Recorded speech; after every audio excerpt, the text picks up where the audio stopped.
Hey everyone, I have a great guest for you all today. I'm joined by Jordan Chariton of Status Coup. Jordan, welcome to the show. Hey, thanks for having me.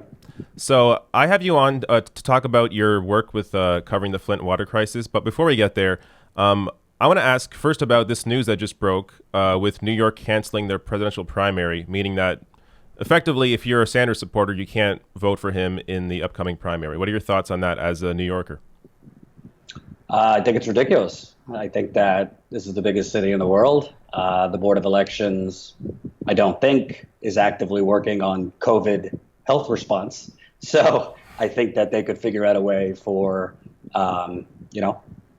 remote voting, mail-in ballots, those kinds of things. Obviously, Bernie Sanders has expressed his desire to not for voters to go out physically to vote, but for voters to mail-in ballots and those kind of things so he could collect more delegates. So obviously, the New York Democratic Party, like many states, is kind of just part of the national Democratic Party machine. A lot of the officials in the New York Democratic Party are very linked to Joe Biden, longtime donors of President Obama, Biden, Pelosi.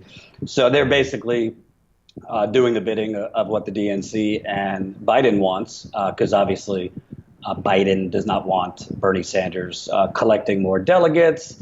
Biden, although frankly the platform doesn't really mean much, I don't really think Biden really wants to be bothered by the progressive wing under Bernie with a platform fight.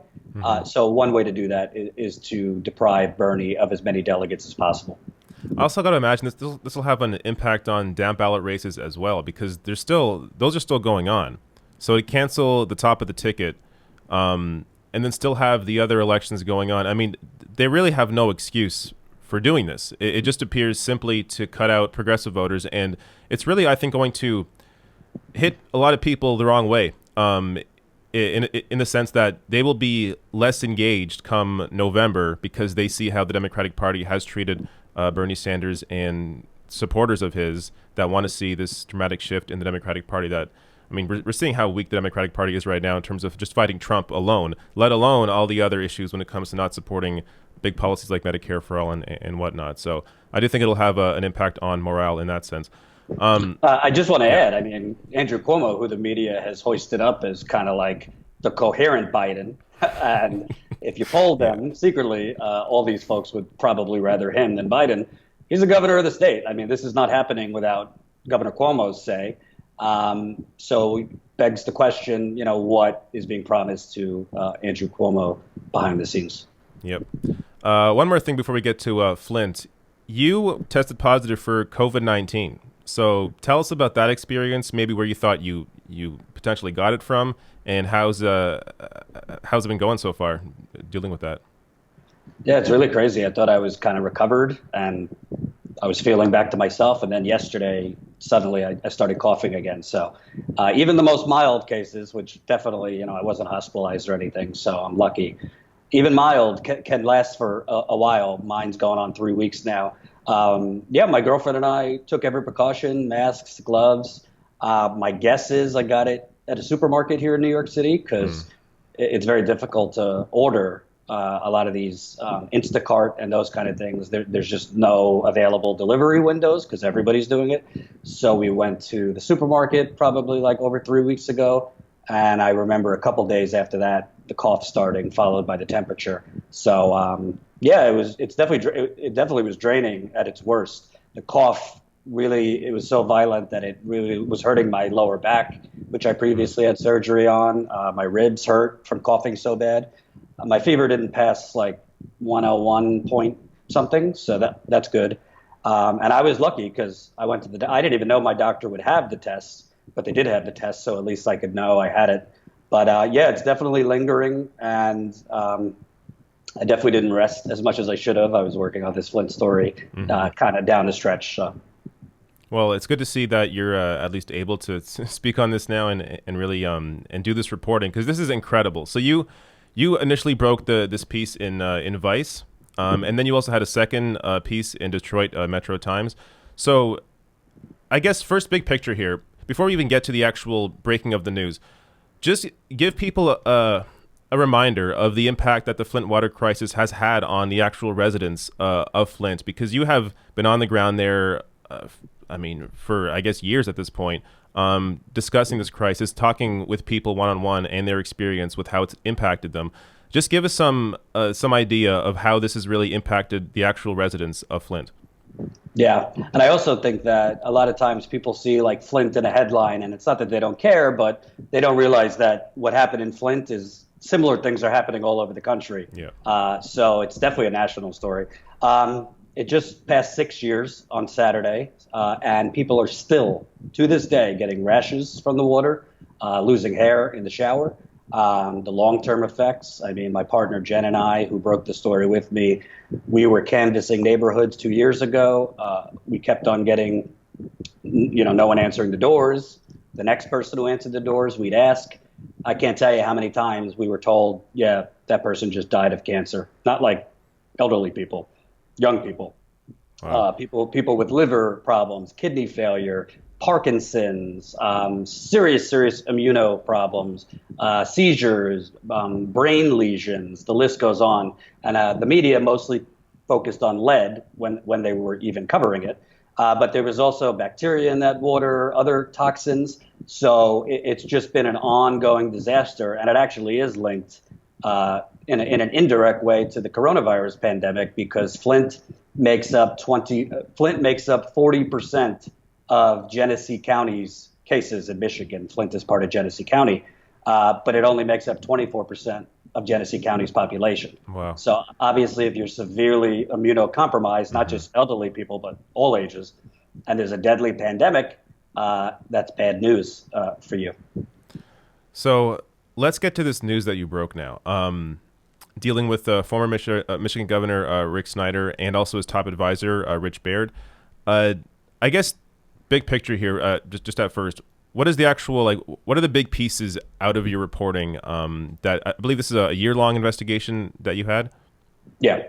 So to kind of make it so people would understand nationally, imagine there was like a Robert Mueller in Flint, a special prosecutor, and he was fired 3 years in by the new attorney general, and his key people were fired. So there was a Robert Mueller type, a special prosecutor assigned to the Flint water case in 2016. He and his investigators were building up. It seems to me kind of like old school, like bottom up. So get people on the bottom to flip on middle level people, and then hopefully flip on top level people. The new attorney general came in 2019, a Democrat, and she basically cleaned house. She fired him. She fired other prosecutors. So we found that the fired prosecutors had secretly subpoenaed, brought in for confidential interviews, former Michigan governor's chief of staff, his treasurer, and essentially his kind of like right-hand man.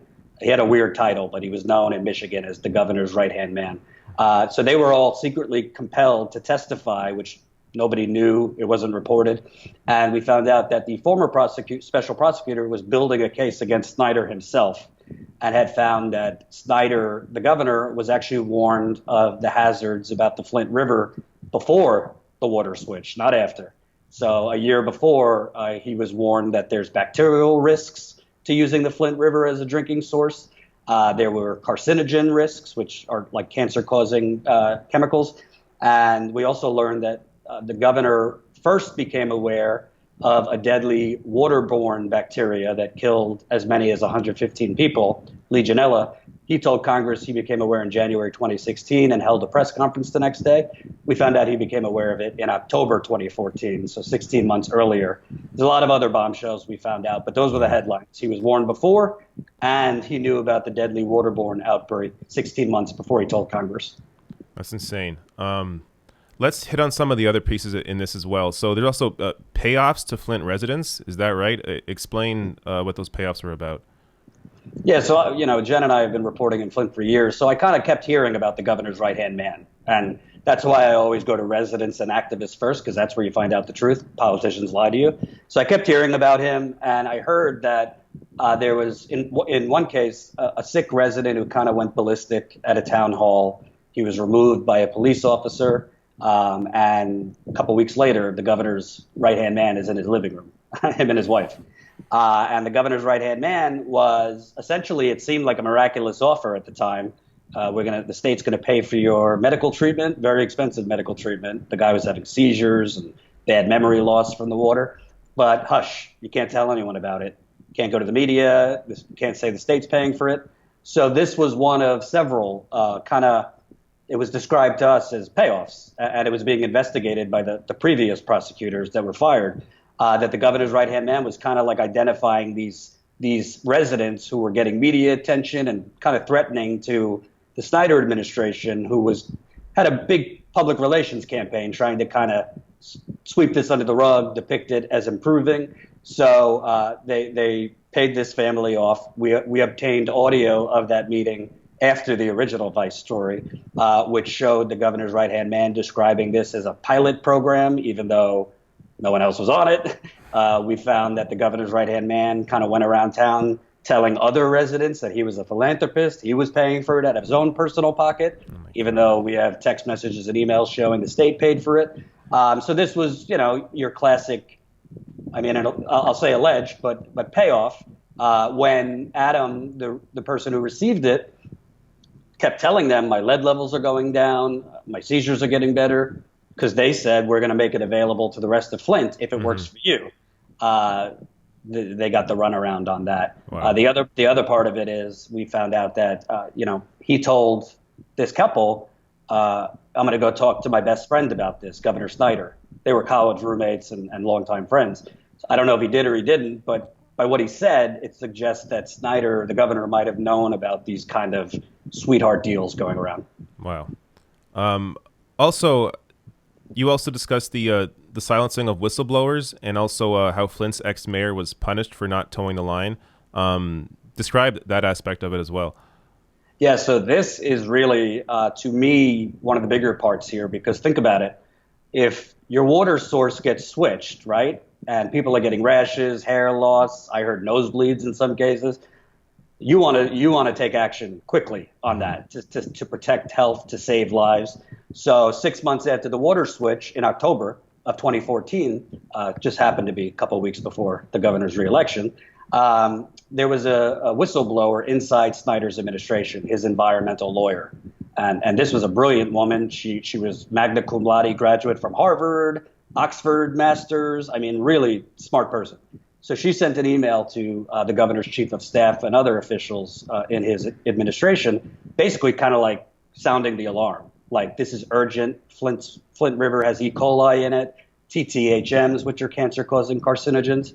And this is an urgent matter. Flint needs to be switched back to Detroit's water system, which it was originally on. This was the same period, by the way, that General Motors stopped using the Flint River because it was destroying its parts. So instead of you would think the environmental lawyer sends this warning, maybe put her in touch with the health department, the environmental department.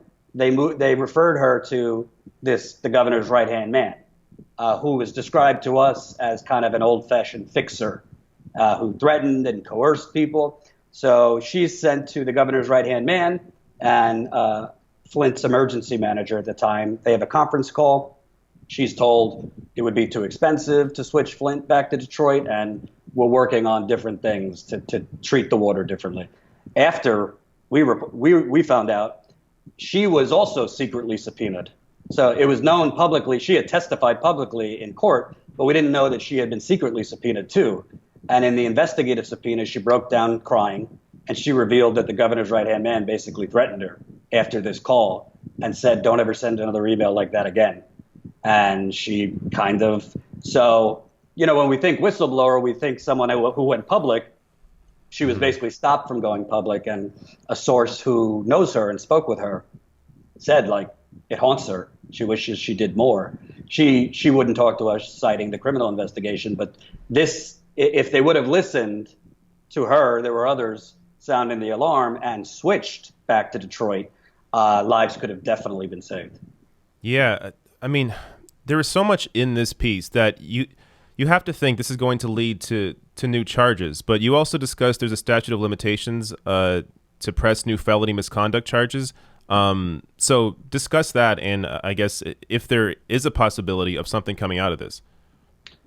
Yeah, so for your audience to know, again, imagine Mueller is fired after 3 years. The special prosecutor was fired, but he had already advanced the most serious charges against the two officials that were in the governor's cabinet. There was year-long pretrials, and two judges ruled that the head of the health department and the chief medical officer in the state, they had to face involuntary manslaughter charges in front of a jury. The new AG came in and she dropped all the charges with basically kind of like citing that the previous prosecutor's investigation was flawed and blah, blah, blah. But again, he had successfully got them a judge to bind those officials over to face jury trial. Basically, this previous Saturday, the statute of limitations in Michigan for misconduct in office, which is a felony, is 6 years. So this past Saturday was 6 years. And the Attorney General's office has kind of been all over the place. Prosecutors from her office met with Flint residents in 2019. They told Flint residents we're facing the statute of limitations in 9 months. But now in response to our story, they're kind of saying, well, there's different statutes for different crimes, and this doesn't stop us from charging people. So I don't know. They wouldn't give us a straight answer. But as far as misconduct in office, the law in Michigan is 6 years. To date, nobody is in prison. Nobody has faced a jury trial. Governor Snyder has never been charged with anything. His right-hand man has not been charged with anything. Actually, right before I came on with you, his right-hand man publicly went forward calling for an end to the investigation, citing we can't take resources away from the coronavirus pandemic. So I'm sure that's clearly why he wants the end of the criminal investigation. Wow.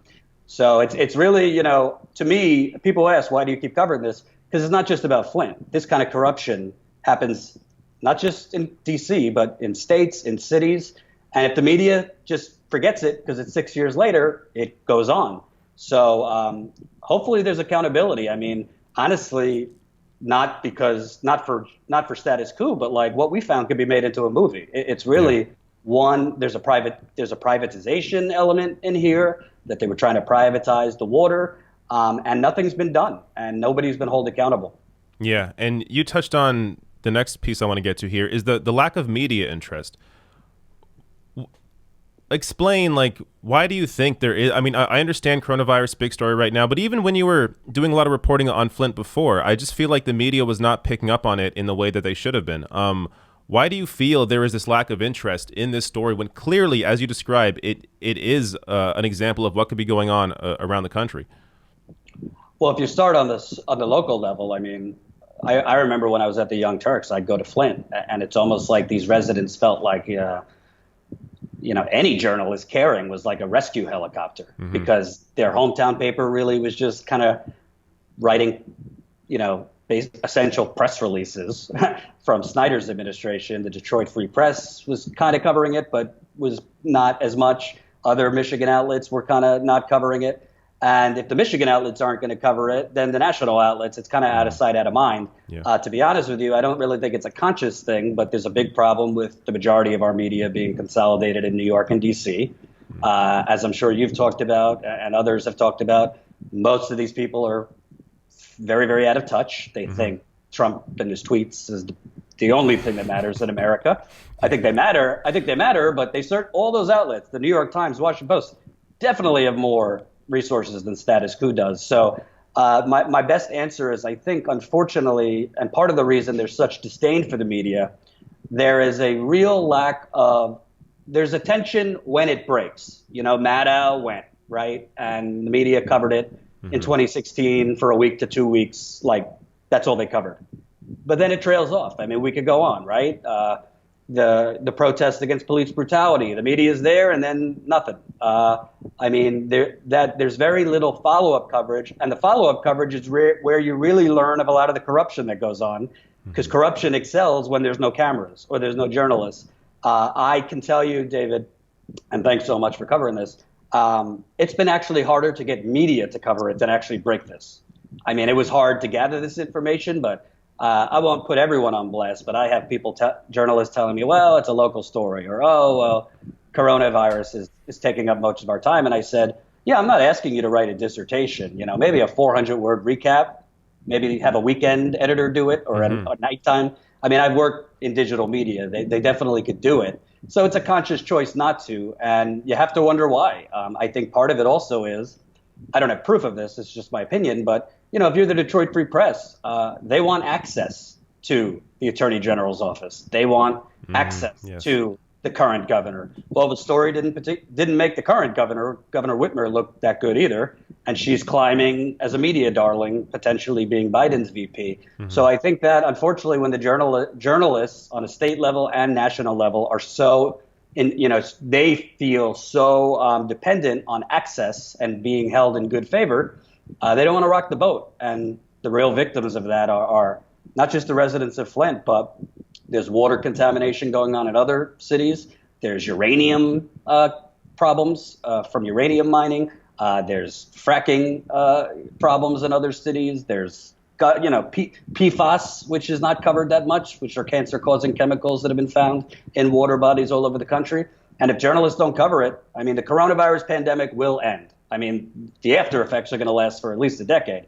But a lot of, follow the money. There's a reason that all the hedge fund people in Wall Street, one of their number one investments is water, because eventually the greedy experts know there could be a run on water because a lot of it is contaminated and the media is not covering it. Yeah. Also, in terms of just big picture when it comes to the media, they really are focused at this point on being entertainers as opposed to being a voice for the people where, like you were saying, it's not just about like the initial story of what happened in Flint, but also the follow-up and discussing the corruption. And that is the media's job, to discuss things, even when it may not be entertaining for most people. It is important to put those stories in the headlines and really get people thinking about what their government should be doing for them.